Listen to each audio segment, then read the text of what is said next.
On the fourth day of filming, the bombs began to drop. July 13th, 2006. Israel started bombing Hariri Airport in Beirut, and within half an hour, I had to pack up 30 days worth of wardrobe, the 6 girls, not tell them why we are suddenly packing them up and taking them back into downtown Beirut, back to their families, without telling them that we are now being invaded. It was the most devastating thing in my entire existence. And I've been through other things. Yeah.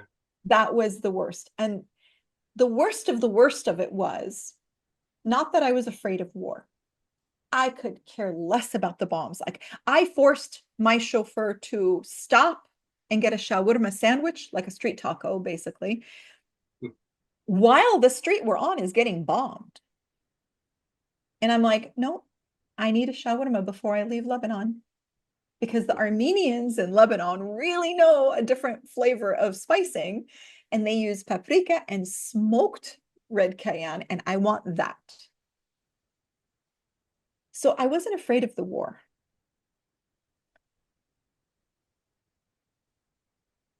There was one moment where we were driving down the mountain and we were listening to Fairuz. Fairuz is the voice of the Arab world, classic Arabic singer. Mm-hmm. And in this one song, she sings, Hubbak ya Lebanon, like, I love you, dear Lebanon.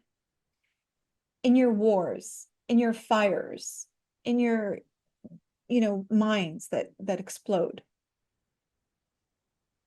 And I lost it. And I can see all of the military ships lining on the horizon as we're driving down the mountain. And I started crying. And the chauffeur was like, Madame, please, s'il vous plaît, because I speak French, and don't cry, don't cry. And I was devastated because here, this is Ferouz, who stopped singing for 15 years because of the previous war in Lebanon.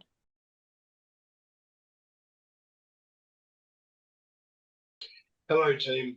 We often think about resilience as something about enduring hardship, which it actually is.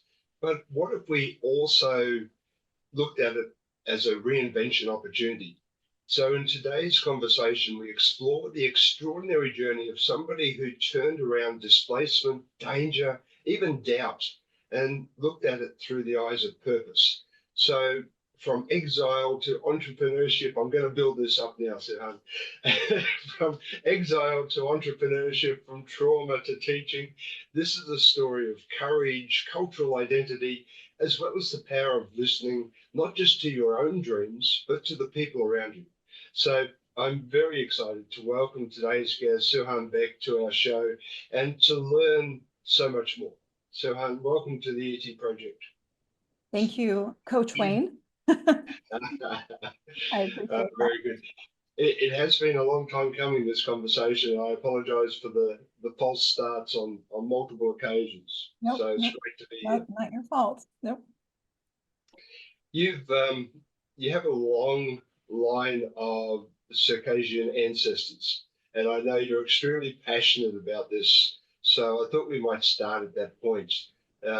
Is it possible to tell us about your people's history and what it means to be Circassian today? Okay. So for your audience, I can almost 99.9% bet that hardly anyone from the audience has heard, because in my 50 something years in the United States, I've come across less than 5 people that have ever known what Circassians were. So when someone asks me, who are you? Like, where do you come from? It's a loaded question. Yeah. So the interesting thing is that we are one of the oldest civilizations, and we go back 7,000 years, Right. indigenous, attached to our land continuously. So Mm. while other cultures were migrant cultures, or they were, nomadic, we were very specific to our land, and our land is beautiful, and that's why. And so what's strange is that for generations we have been locked out of our land, and yet there is this strange poetic yearning that all of us have. And it's a Mm. really strange phenomenon. And I'll explain it. So the Caucasus is actually in the Caucasus Mountains between the Black Sea and the Caspian Sea. So think of where Russia is. We Mhm. are on the southern border of Russia, Right. between the Black Sea and the Caspian Sea, north of Turkey. Now, if you look just a little bit to the left, there's Greece. Mhm. So you cross from Greece northeast, and that's where it begins. So Okay. that shoreline that hits from Greece upwards and eastbound all the way through to the Caspian Sea is called the Caucasus. Okay.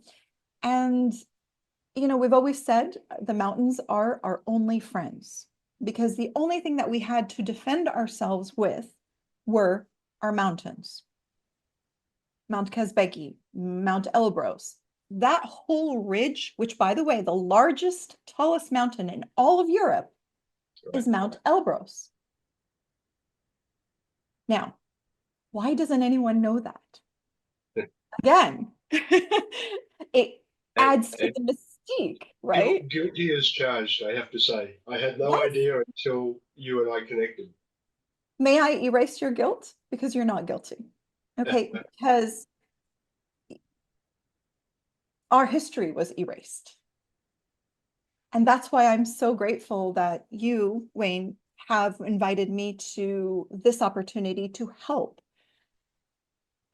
let the world know that we exist and we existed. And, as much as it would have been convenient for us to not exist, we do, and we have. Mm. So, since the Greek times, even before, I'll give you like the highlights of our history.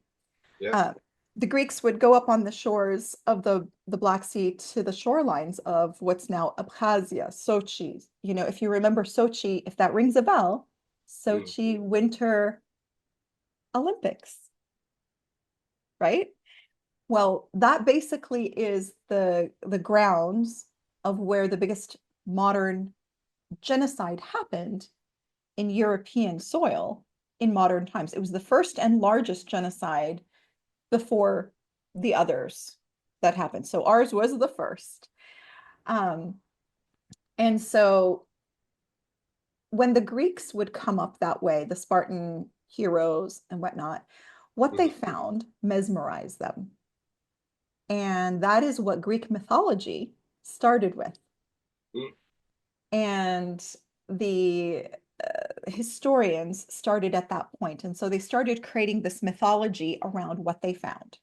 What they found were men and women warriors.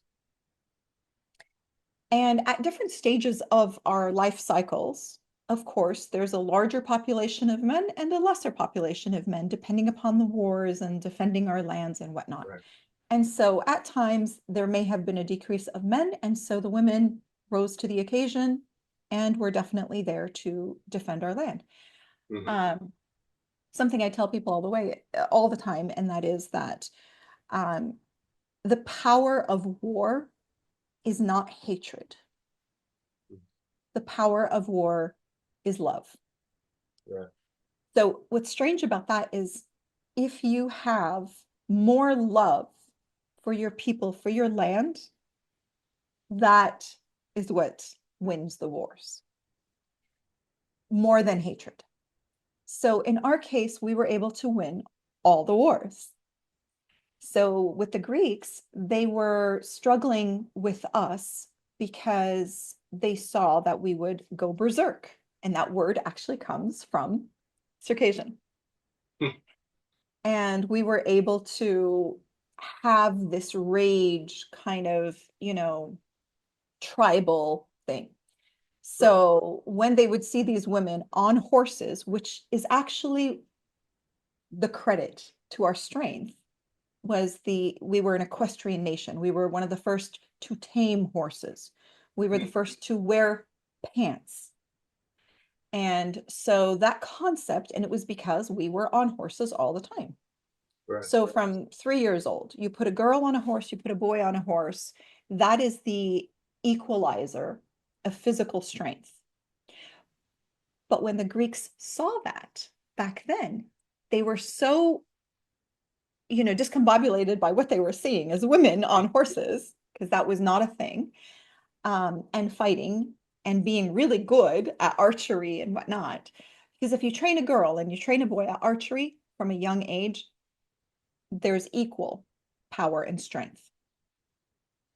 So that was the so-called, you know, message that they were receiving, is that the strength and whatever. So in their minds, they magnified what they were seeing in order to dilute the defeat. So when the Spartans were initially, and I know you're Greek, so forgive me,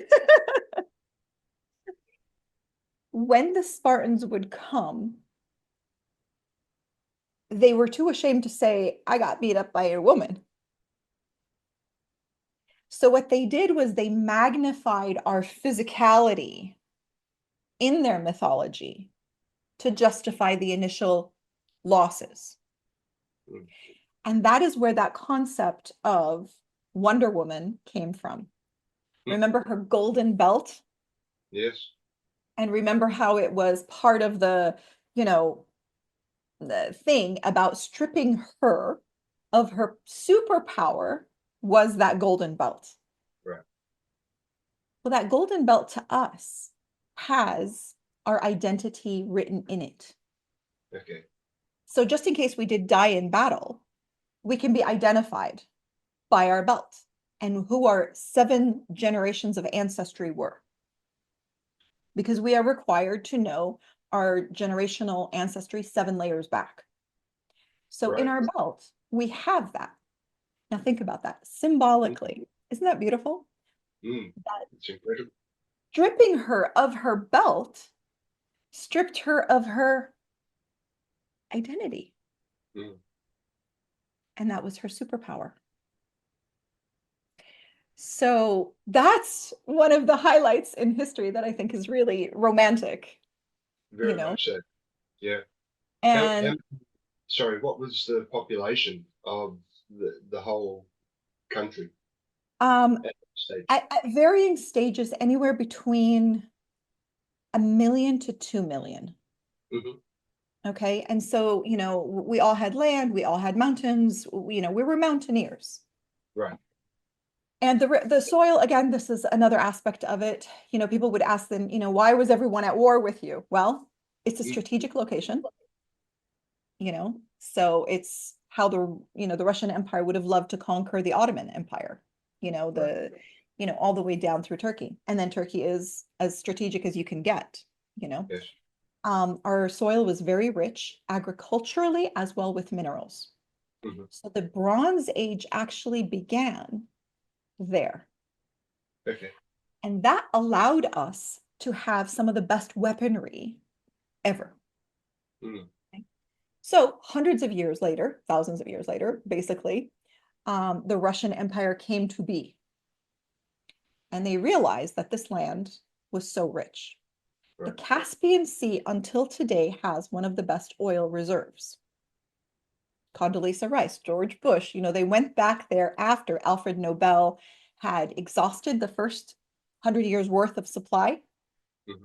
Secondarily, that was replenished, and then Condoleezza Rice and George Bush started making visits to the Caucasus, which had never been done Right. before. And that was as a result of the discovery of the Caspian Sea being rich with oil again. Um, Another unknown fact is Marco Polo, the great discoverer, had gone through the Caspian Sea, the Caucasus, and discovered um, that there was this gunk residual when they were mining for that oil Mm. or lamps and whatnot.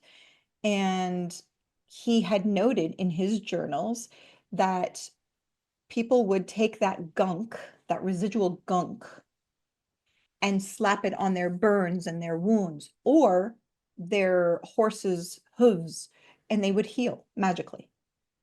And Wow. that was the rich mineral component of what is now petrolatum, which is used in Vaseline.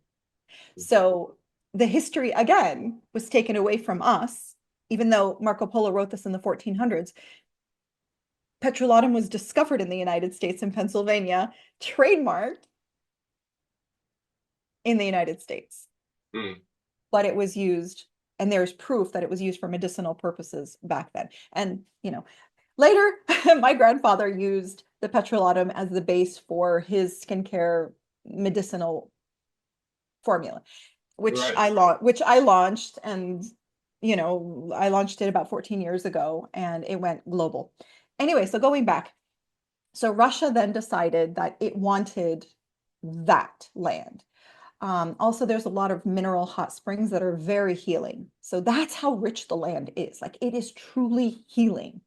Mm. And Tolstoy went down there, and he was embattled, and then went to go healing, and he went to the healing waters of the Caucasus. So the Caucasus is now kind of this resort place where the Russians go in order for them to heal, because everything about it is healing. So that is the justification why everyone wanted a piece of the Caucasus. Hmm. The other aspect of it is that historically anthropologists were fascinated with the people of the Caucasus because we had such a resiliency, we had such a strength that was unencumbered by anyone else. Like, no one could understand what this strength and passion and joie de vivre was. And it is, something that we as a culture have maintained until now. Um, Up until only the last 50 years, previous to that, we were one of the largest populations of centenarians, people that live to be over 100 years old, but with quality of life, good eyesight, physicality, total mental capacities, sexual energy, like all of that was there. Like, Mm. my great grandfather fathered twins at 70, and then another son, 77-ish and whatever. And he had a great young hot wife that was devastated when he died when he was over 100 years old. And I ask people, like, what kind of a person was that at over 100 years old, his wife, who was like 40 years younger than him, she was devastated and went into severe depression when he died. So what kind of a person had what kind of capacity in life to have died and to have left such a huge void that, Mm. still the family talks about it? Mm. So anyway, so just to give you that in a nutshell, okay, here's another highlight. The Russian Empire started a war with us in 1763. Right. That brutal war, genocide after genocide, ended in 1864. That is 101 years of war with the Russian Empire. Put that into perspective with Ukraine today. Mm. We were a completely self-contained nation where everything we needed was self-contained, and we contained within ourselves. And so agriculturally, food, weaponry, clothing, materials, all of that, we did not receive any help from the outside. Britain offered, but Mm. never came through. So again, put that into perspective. What kind of people is it that can fight the Russian Empire for 101 years completely independently of any help from the outside? Right. So we became known as a warrior nation. So from the Amazons, way before the Greek times, and going back all the way to the Sarmatians, going all like 7,000 years, Mm. we were professional warriors. On the negative side, we did not build anything of significance architecturally. We did not develop like this extraordinary cuisine, because it was always all hands on deck. Hmm. Hmm. So that's what we were known for. Anthropologically speaking, there was an anthropologist who was German and very racist, Blumenbach was his name, and he basically was studying skulls. And out of all the skulls of humanity, he decided Caucasian skulls were the most beautiful skulls. And this is a very repulsive thing. Like here we are in 2025, we can say like, this is a very repulsive concept, that they were the most beautiful. So he basically created this publication of the Caucasians, and that's what we were called at the time. So we are Circassians, also known as Adiga. But at the time, because it was the Caucasus Mountains, he called us the Caucasians. Right. From that word and his glorification of, look at my skull. Isn't that like one hell of a sexy skull? Sorry. It's a joke. It's a joke, really. Okay. That concept of our skulls being the most beautiful was disseminated all through Europe into the United States that glorified the Caucasian race as being the superior race. That's where the word Caucasian comes from. It was from a completely repulsive, disgusting point of racism because he had fallen in love with a Caucasian woman. Actually, she was Georgian, so she was south of the Caucasus. And he studied skulls and said they have the most symmetry. And that was where it all started. So here in the United States, they took that and ran with it. Ringling Brothers and Barnum and Bailey Circus kidnapped Circassian women, put them in cages, and showcased them, and revived his bankrupt circus show because of the Circassian that was enclosed in a cage to showcase her. So that initiated the slave trade. So they would capture Circassian women who had the great skulls. So they had, what was considered the colors of the Europeans and the exotic features of the Asians. And so our physical bone structure has the combination of both, and remember, Genghis Khan in the East was always trying to penetrate, generation after generation. And so we warded them off, I think, the first 2 or 3 invasions, and then the third they did penetrate. There was a lot of rapes and whatever. And so there was the Asian influence that came in, but otherwise we had always stayed, in our land. Right.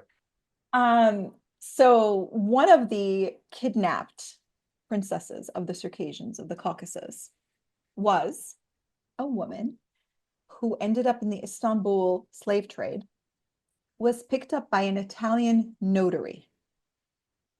That notary thought she was exquisite, took her to Italy. She gave birth to Leonardo da Vinci. So now, and this is just, Wayne, this just was confirmed by the Italian archives 2 years ago. Wow. So I joke about this and I say, not only do I have a sexy skull, but I'm cousins with Leonardo, with Da Vinci. So, but you have to understand something. I've been invisible my entire life. No one knew who I was. At best, growing up in the 70s, I would open up the Encyclopedia Britannica and like search for any clue that we existed. If we were lucky, there would be one sentence under Caucasian. And this was a noble, proud culture of warriors, brave warriors and beautiful women. That's it. That's all we got. In all of history that we have existed, wow, continuously in the land, defending ourselves 101 years against Russia, against the Greeks, against the mythology. The Greeks took us and magnified it into their mythology to make some kind of a sexy fantasy kind of a thing going. And then Hollywood exploited it to the point of Wonder Woman and the Amazons. But what about who these people are and where are they now? That's what you're doing, Wayne. Thank you. I feel like I'm in history class. It's been it's a fascinating discussion. I have to say, I'm learning so much, which is fantastic. If if I then look at the cultural aspect and the values that clearly have transcended, I read somewhere where you mentioned one of the processes or one of the things that you're very humbled by is that you bring the enemy into your home as honored guests. And I think you alluded to that a moment ago, but how, I mean, love, yes, but how do you have that presence to be able to turn hatred on its head and bring somebody that you're an enemy of into your home as a guest? So this was a frequent occurrence. Right. Okay. So during the time that Russia was trying to conquer us, they were trying to build forts throughout the Caucasus. Mm-hmm. And, there was disease. And because they were not natives, of course, they would fall prey to, anything. And they would become sick and. Right. Um, so they would end up knocking on our doors, begging for help of some sort. And they knew. They knew it's the same concept that in some forms of Christianity and Orthodox churches, that you knock on the church door Mm. and you ask for refuge. Right. The church, no matter what your denomination, whatever you are, whoever you are, whatever crime you've committed, that door will open for you and they are required to protect you. Isn't that right? Same concept. Mm. So, it is that concept of, that, taking care of the needy in a humanitarian approach.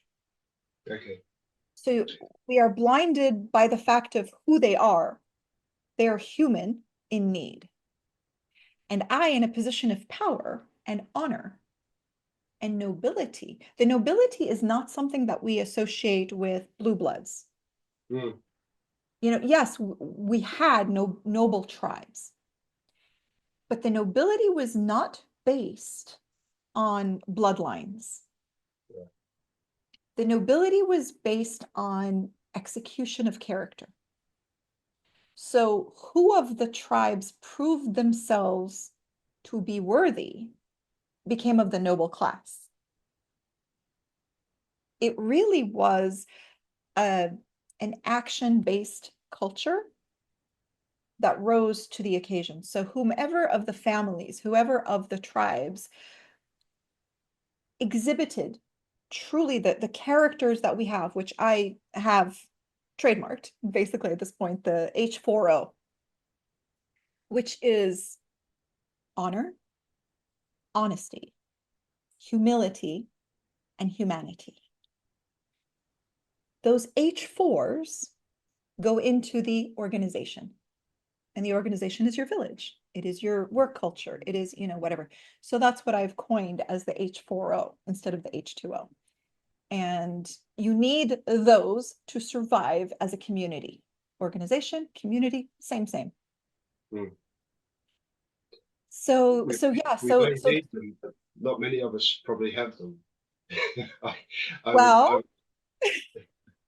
that's exactly my speaking campaign now. I've dedicated the rest of my life to moving out of the, business entity world and into the speaking world and writing world of helping people understand what has happened. And maybe, just maybe, that with everything that's going on right now, Ukraine, Gaza, the Palestinians, Israel, that word, honor, can be brought back into the landscape of social dialogue.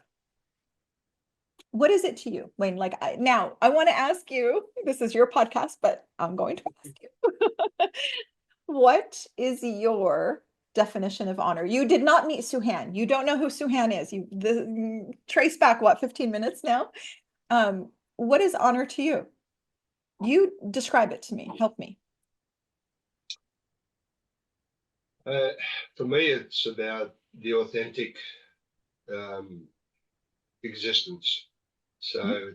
it's around living a life that you can be proud of, putting aside the ego side of things, but um, standing for what you believe in and being authentic in the process of doing that, and bringing in the respect that people around you deserve. I mean, it could be a very loose and broad definition, but that's sort of touching or scratching the surface, I guess. Mhm. Okay. So the authenticity in existence. Okay. Now, let me challenge you. Okay. Mm, What if your understanding of existence is wrong? mm, Then what happens? You're authentic to this existence, sure. but it's within or it's outside the boundaries of what is good or healthy to you as an individual and or society. Then what? Mm, How do we deal with that? yeah. So you're authentic to yourself. So this is the premise that has been fascinating to me. And this is where I'm scared because I don't want to sound like a communist because I hate communism. We fought communism. I'm not into socialism. We escaped socialism in Syria, because we actually ended up, out, and then we ended up in another country that had socialism. So trust me, please. I beg of you, audience of Wayne coaching, please understand. I am anti-socialism, Marxism, communism, isms. Now, I live in America. America is categorically the most individualistic society ever known to mankind. I am a very independent, individualistic person. However, I counterbalance that with love of societies. So I have communities. I belong to the Circassian community. We just had a function 2 weeks ago in Laguna Hills. I belong to the Muslim community. I belong to an Arab community. I belong to a Syrian Arab community. I belong to the National Speakers Association. I am involved with nonprofit organizations. I am very community based, but I am an individualistic person. So here's the thing is that in order for me to balance both, I need a checks and balances. And what I'm afraid of is that the alienation of people today more and more and more. And as we, work from home and we, do our banking at home, we don't need to interplay anymore. Mhm. So what's happening is that the world, society is going in the direction of such individualism at the same rate of depression, as the same rate of mental illness, at the same rate of that 5 degrees off of the straight line of going off the path, you end up alone and you end up away from your true north or where you should be in alignment. Okay. Mhm. So that's the concern that I have is that, you know, authentic existence. But what if I'm Gothic and I'm into devil worshiping Mm, and I think drinking blood is okay? And I think sacrificing babies is part of an authentic existence of a sacrificial, tribalistic thing that now in modern times is a thing. The whole concept with the music industry in America going down now because of P. Diddy and him trying to take everybody down with him, yada, yada, yada. He had an authentic existence when he had his white parties, where everybody wore white, but they'd go into the dungeon and live a very authentic existence of orgiastic filth.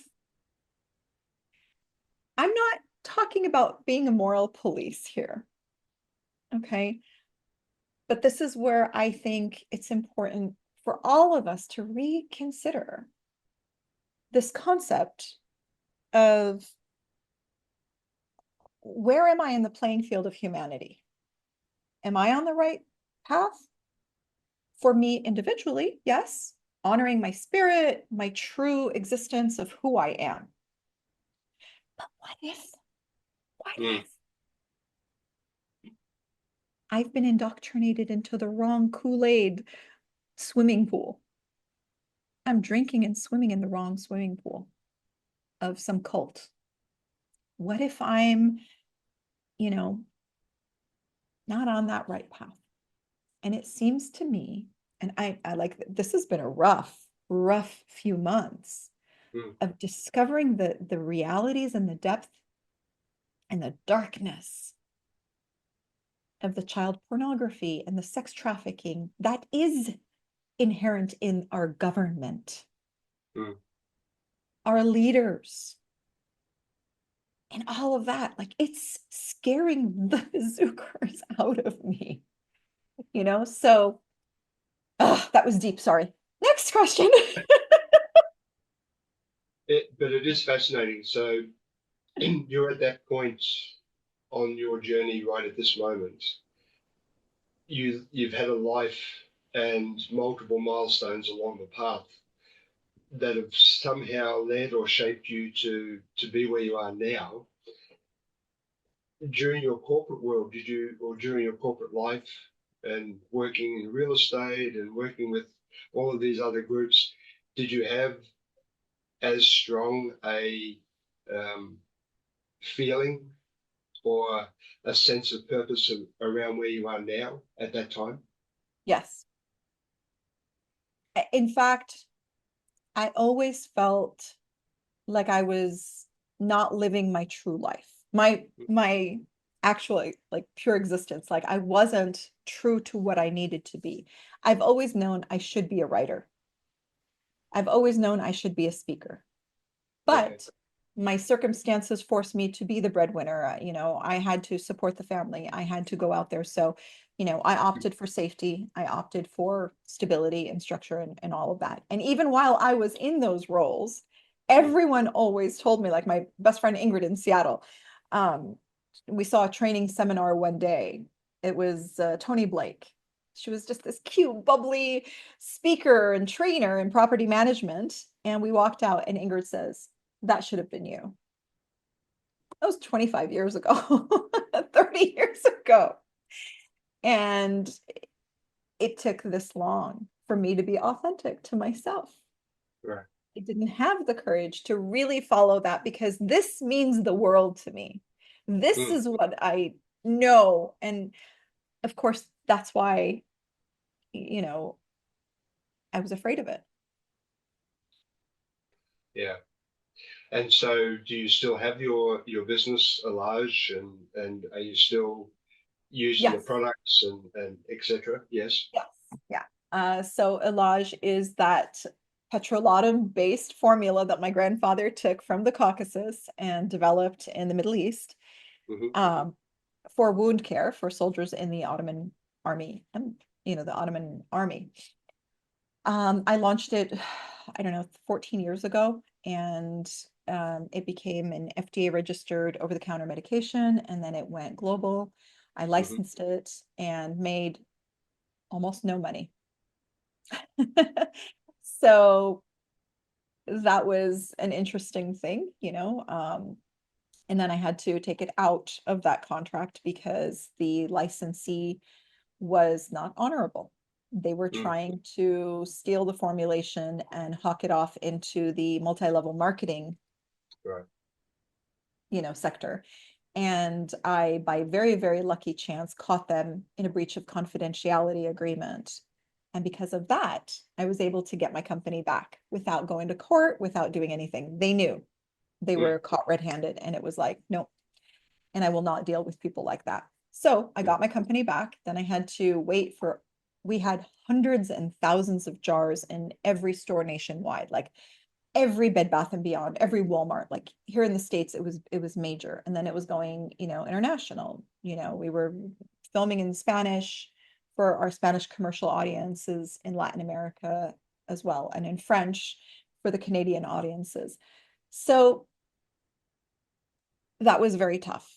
And then I had to rebrand it all over again. Same name, but basically that I, the owner, took the company back, brought it back on board. Mhm. Um, Hard times, let me tell you. I mean, I ended up in the hospital quite a few times, and yeah, and I ended up leaving the United States, moving to Turkey, taking 2 years off during the time of COVID. And during that time, just rested my soul and replenished the well. So this is me back from that 2, 3 year, you know, romantic trip around Turkey that was exhilarating and life renewing. But now I'm Right. back. Well, welcome back. Thanks. Well, Back to civilization. Back to reality. That's the thing, is I don't want to go back into reality per se. mm, That's why I'm doing the speaking thing and go, like trusting my heart and my passion that somehow this is going to open up. right. Well, Yeah. on that note, I mean, there was a point in your career, I think it was around 2006, somewhere around there, where you were off to Lebanon. You had Um, the you're, title wait, of you're going to go there? well, We were having such a good conversation until you. but yeah, I find there was a really fascinating period in your journey, and if you're open to it, we can talk about it. If not, we don't have to. But Okay. being given the title of the Oprah of the Middle East, I think is something in itself. But it was a period of high expectation, and unfortunately, due to a series of events, didn't eventuate. You've got a good memory. All right. So remember when I said that I wasn't totally authentic to myself? I was, doing the corporate thing, taking care of the family, blah, blah, blah. Okay. For a short period of time, I think for about like 3, 4 years, I did some creative writing, Mm. and I wrote a screenplay, and I sent it to the one actress that looked identical to me in the Middle East. She's Syrian. Her name is Raghda, and she was in Egypt. She was like the Meryl Streep of the Arab world. And we looked identical to each other. So I wrote the screenplay for her and I sent it to her. She responded immediately and said, "When can you come to Egypt as my guest?" So she has a house on the Nile. I stayed there for about, I don't know, 2 weeks. And we met up with the top producers in all of the Middle East. And the concept got picked up. And then I met with the producers again and again. One of them came to the John Paul Getty Museum in Los Angeles, and then one more time in Syria. We met with some other actors, and then they looked at me and they basically said, "Look, we've been really studying the screenplay. It's phenomenal. The premise is amazing. And it basically is just East and West through the eyes of two women that have lived, one in the East, one in the West, but they're both Middle Eastern. It's a comparison and contrast of their lives." Okay. So they met up with me privately, and they basically said, "The concept is phenomenal. And we can't understand how you grew up in the United States and yet you're so intuitive with the Arab world, Mm. despite all the, idiosyncrasies of the Arab world." And it is what it is. And then they said, can you switch over and speak in Arabic for the rest of the day? And I'm like, yeah, sure. So بعدين بلشت احكي بالعربي طول النهار وما وقفت العربي وضليت لا لا لا. Okay. By the end of the day, they basically were calling producers back in Beirut in Lebanon, and they're like, we found our Oprah of the Middle East. Unbeknownst to me. And I'm listening to them, and they're like, all right, we're bringing her over for a screen test, and we're going to start. I instantly got my own talk show, my studio talk show. I got another show called Boot Camp of Young Women with Suhan, which I know sounds militant to any American audience or Western audience. They're like, oh, boot camp of young women in Arabic in the Middle East. It's exactly the opposite. Coming from an Amazon warrior, yeah, you would think that, right? It's exactly the opposite. It's about breastfeeding. It's about honoring the feminine, the sacred feminine, using the femme fatale for all the good reasons. So, and they wanted to do a third show, the cooking show, which I denied. I was like, no, I'm not doing a cooking show, even though I love cooking and I am a good cook, but like, no, I'm not doing that. And I don't want to, dilute my philosophical messages with like, you need to churn the garlic this way and extract the juices with salt to dehydrate to really activate the polynoids. No. So, it was every sense of credibility, redemption. I am talented. I am. Someone sees me. And remember, I've been invisible. I'm a Circassian. No one knows who I am, blah, blah, blah, blah, blah. Now, all of a sudden, I get to speak and they want to hear me. Mm. And so they trademarked Suhan, they bought Suhan.com. This was 2005. Right. They were investing millions into this. And I was flying back and forth first class, me and my two daughters, and yada, yada.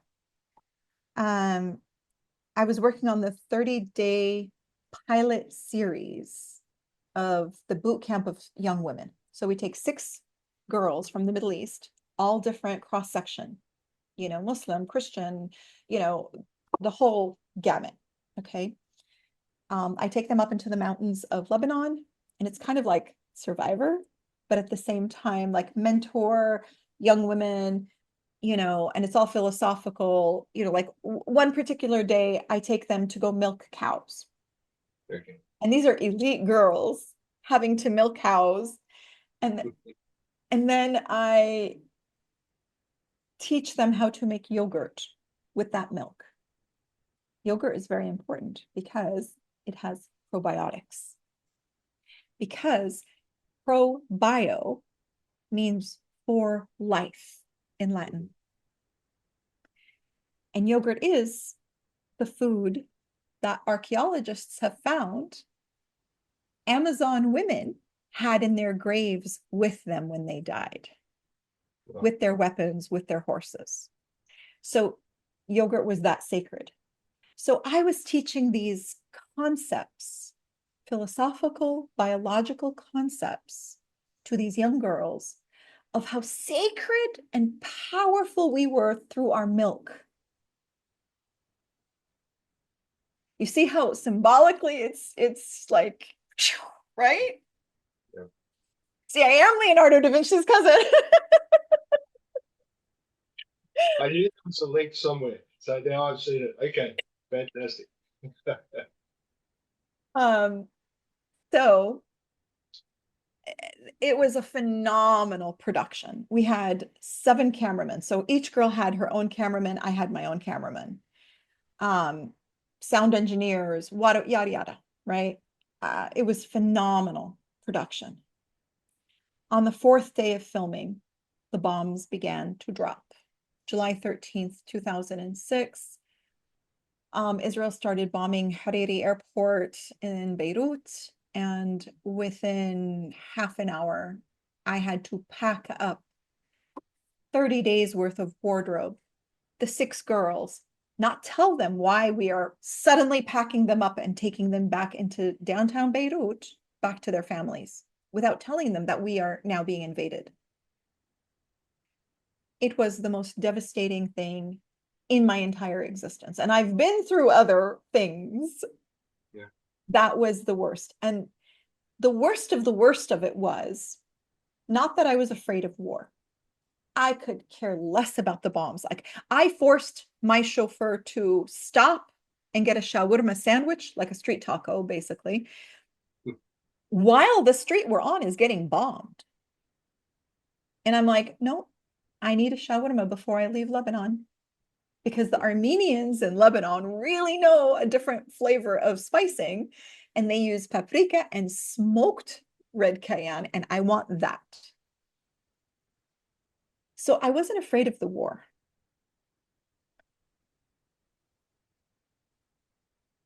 There was one moment where we were driving down the mountain and we were listening to Fairuz. Fairuz is the voice of the Arab world, classic Arabic singer. Mm-hmm. And in this one song, she sings, Hubbak ya Lebanon, like, I love you, dear Lebanon. In your wars, in your fires, in your, mines that explode. And I lost it. And I can see all of the military ships lining on the horizon as we're driving down the mountain. And I started crying. And the chauffeur was like, Madame, please, s'il vous plaît, because I speak French, and don't cry, don't cry. And I was devastated because here, this is Ferouz, who stopped singing for 15 years because of the previous war in Lebanon. Right. She went silent until Lebanon stopped war. And then we're still driving down. And then all of a sudden, I'm looking at the shoreline. Like, I can see the shoreline, and I'm seeing like people on the shore, the coastline. And they're zigzagging. And I'm like, what is that? They were jet skiing. And that's when I started laughing. I was crying, and then I was laughing, because I learned that's life. Mm-hmm. The military ships are lining on the horizon, and the Lebanese people are jet skiing on the coastline, and they're like, it's another Wednesday. Yo. Oh dear. It put it into perspective. It does. However, what happened to me on a creative level, what happened to Feiruz, ironically, I was so connected by spirit to Feiruz that she went silent for 15 years. My ink dried up for 17 years. Mm. I did not write anything creative after July 13th, 2006, up until 3 years ago. So almost 17 years, I went silent. If you and I had this conversation 3 years ago, I would not be able to talk about it. I would have had an anxiety attack, and I would have maybe had to go to ER, because my throat would swell up and I wouldn't be able to breathe. And I actually have video footage of this happening to me from a therapist. So 3 years ago, I wasn't able to. But my therapist taught me, speak it in small amounts. Mm. Like, throw out one thing here and don't finish the sentence. Say it here a little bit. Like, little by little, train the muscles to allow your voice to come back. And it took 3 years of that intensive level of therapy in order for me to bring that back and to yearn for my creativity back. 17 years. So this is it. This is what you're seeing of 17 years of devastation. And the shame of it is that I didn't feel I was allowed to mourn what I lost. I Okay. lost my TV shows. I lost the books. I lost everything, my dreams, that lottery ticket that I won, the Oprah of Mm, the Middle East. I felt like I was shut and punished because I'm not allowed to be creative because I am the sole provider. I am, da da da, get back, Suhan, work, make money, make a living. You're not allowed to be creative. mm, So I was punished. And how dare I cry? How dare I lost my talk show. And I was flying first class back and forth and they were doing this for me and I was getting a studio built in my name and people lost their lives. People yeah. lost their homes. So that's why I was silenced. I Right. didn't feel I was allowed to mourn what I lost because Mm, it was minuscule compared to what they had lost. How bougie of me to be like, oh, look at me, I lost a TV show. mm, So I just went into complete silence. And that year of my life, I don't remember it after that. Like 2006, I don't know how my daughters got to school, how they came back, how they were fed. I don't know. And I was a single mom. So I don't know any of that. I do remember waking up, going to the kitchen, thinking, eggs, cornflakes. And I couldn't make that decision. And I'd go back to bed. wow. And that was the first time ever I started to understand what depression was because it's paralyzing to that level of debilitation. Because I Mm, am not like I'm a very high functioning person. I've dealt with depression, but I'm a high functioning optimist, mhm. you know, but never did I get so broken as I was after that. So that was a blip on my radar. So thank you, Wayne, for bringing that back up. But look at me. Not even once here. I, So I'm this so can appreciative that symbolize. you that you brought the story forward. Though I think for our listeners, it's an incredible journey. If and I don't know if you do, but if you think to the future and the journey that you've been on, is there a legacy that you're hoping to leave as you know move towards that longer distant horizon?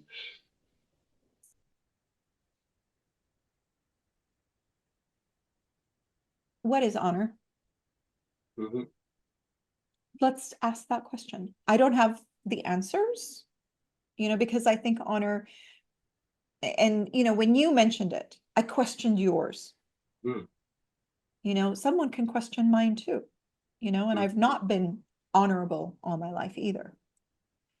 So I don't have the answers, but I do ask the question, what is honor? What is honor to you? What is honor? I mean, I literally ask a police officer, what is honor to you? I ask a judge who people call him, Your Honor, mm, every day on the hour. What do and I asked this judge who was previously like one of the top criminal attorneys in the United States. And I asked him, I said, what does honor mean to you?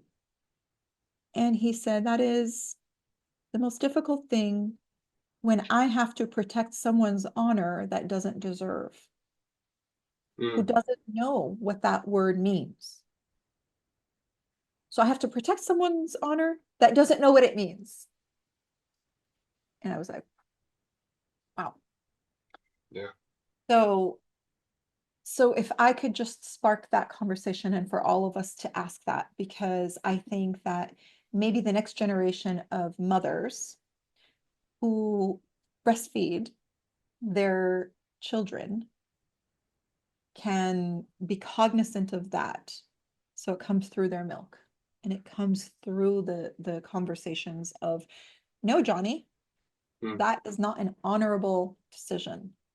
What would be an honorable decision for you to do? You know, to carry that through. So yeah, so that would be the legacy, is that we as mothers, we as fathers are asking our children, what is the honorable thing for you to do? to make honor sexy again. Okay, Wayne, erase all of that. My legacy is to make honor But sexy. the four H's you mentioned earlier. So honor was one of them. Humility. What were the other two? I'm trying to remember. So the four H's. So the H4O concept is honor, honesty, humility, Hmm. and humanity. And humanity. Hmm. So Beautiful. mhm. Very nice. Obviously I need practice in the humility aspect of it. I'm sitting here, Leonardo da Vinci's my cousin. No, imagine like someday, somehow, like my DNA and his DNA cross, and they were like, she knew. Suhan, where's the best place for people to connect with you and follow the work that you're doing? Suhan.com.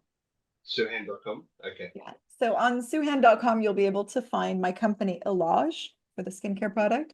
You can book me as a speaker. You can purchase the books, and you could just peruse as much as you want because I'm publishing so many articles, both about the Circassian history, the culture, as well as comparison contrasts. Every culture, Vietnamese, Hong Kong, interesting right now. All the different cultures, I'm Mhm. constantly in this quest of, comparison and contrast of cultures Mhm. and leadership as well. So yeah, anything, Suhan.com. Very nice. By the way, did you end up releasing that book, Broken Leases? Uh, I did not keep my word. it's okay. It's still to come. Perhaps. Still to come. It's So coming. watch this space. All right. Well, great talking with you. Great conversation and sharing history lesson. Uh, Absolutely fantastic. I'm going to listen to this recording Are you going multiple to times. advertise this? Are you going to advertise this as a history lesson? No, Uh, just say this was, a sexy interview about honor.